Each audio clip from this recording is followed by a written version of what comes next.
അമ്മ മാതാവിൻ്റെ രൂപം എൻ്റെ കയ്യിൽ കിട്ടിയപ്പോൾ ഞാൻ ഉറച്ച് വിശ്വസിച്ചു, എൻ്റെ കൂടെ അമ്മയുണ്ട്. അമ്മ ഈശോയും ജാതിയും മതവും നോക്കുന്നില്ല.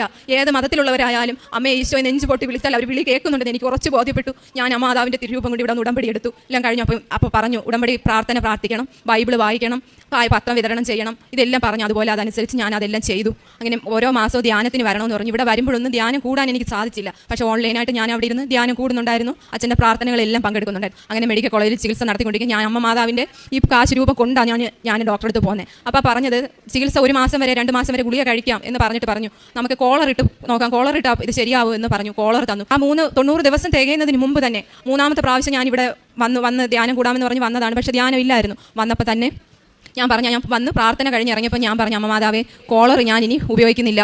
ഈ കോളർ ഇനി ഇടാൻ എന്നെ അനുവദിക്കരുത്. ഞാൻ ഇന്ന് തൊട്ട് ഈ കോളർ ഉപേക്ഷിക്കുകയാണ്. എന്നെ രക്ഷിക്കണമേ എന്ന് ഞാൻ അമ്മ മാതാവിനോട് പറഞ്ഞു. ഞാൻ ഇവിടെ വെച്ച് ഈ നടയെ വെച്ച് തന്നെ ആ കോളർ ഉരുവിയിട്ടാണ് ഞാൻ വീട്ടിലേക്ക് പോകുന്നത്. അന്ന് മുതൽ എനിക്ക് എൻ്റെ ആ അസുഖം, എനിക്ക് വേദന